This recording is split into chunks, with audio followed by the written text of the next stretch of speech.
Olá pessoal, tudo bem?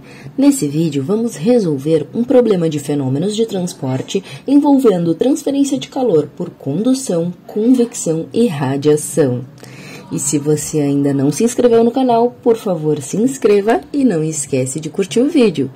Então vamos à questão que diz o seguinte: uma parede plana com 150 milímetros de espessura tem área superficial igual a 120 metros quadrados.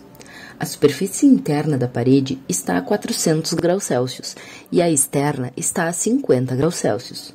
Sabe-se que a condutibilidade térmica do material constituinte da parede é igual a 0,1 watts por metro Kelvin e que a emissividade da sua superfície é igual a 0,65.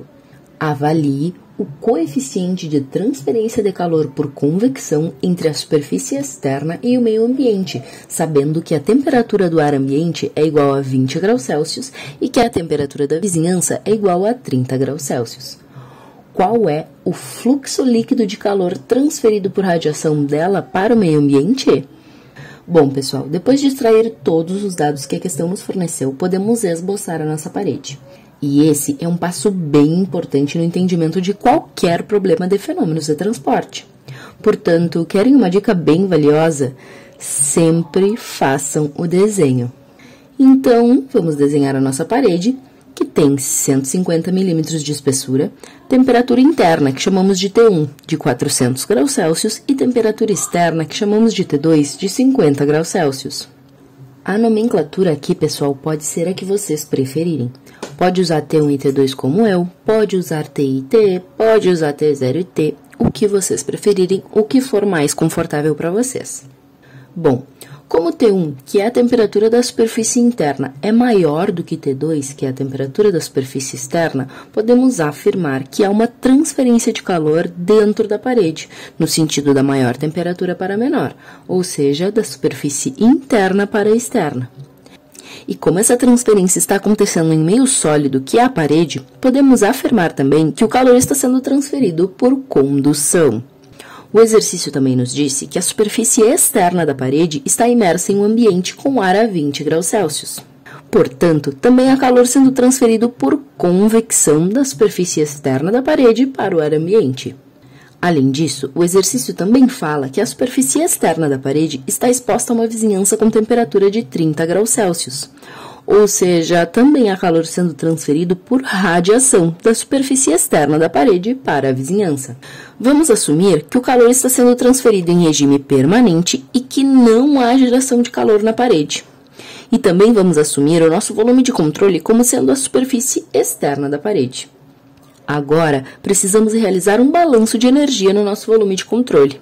E para realizar esse balanço, fazemos o acúmulo é igual ao que entra menos o que sai mais o que foi gerado. Como estamos em regime permanente, não há acúmulo de calor no volume de controle, certo? Então, podemos descartar o termo do acúmulo. Também não temos geração de calor no volume de controle, portanto, podemos eliminar também o termo de calor gerado. Portanto, ficamos com o que entra menos o que sai igual a zero. Agora, vamos olhar para o esboço da nossa parede e determinar os calores que entram e os calores que saem do volume de controle. Percebemos, então, que entrando no volume de controle, temos o calor por condução, e saindo do volume de controle, temos o calor por convecção e o calor por radiação. Então, o que entra, que é o calor por condução, menos o que sai, que são os calores por convecção e por radiação, é igual a zero. O fluxo de calor transferido por condução obtemos pela lei de Fourier, que nada mais é do que a condutibilidade térmica da parede vezes a diferença de temperatura entre a superfície externa e a interna, dividido pela espessura da parede. Já o fluxo de calor por convecção determinamos através da lei de Newton do resfriamento, que é o produto entre o coeficiente da transferência de calor por convecção e a diferença de temperatura entre a superfície externa da parede e o ar ambiente. E o fluxo de calor por radiação obtemos pela lei de Stefan-Boltzmann, que nada mais é do que a emissividade da parede vezes a constante de Stefan-Boltzmann vezes a temperatura da superfície externa elevada à quarta potência menos a temperatura da vizinhança elevada à quarta potência. Agora, basta substituir essas três equações na equação do balanço e substituir os dados.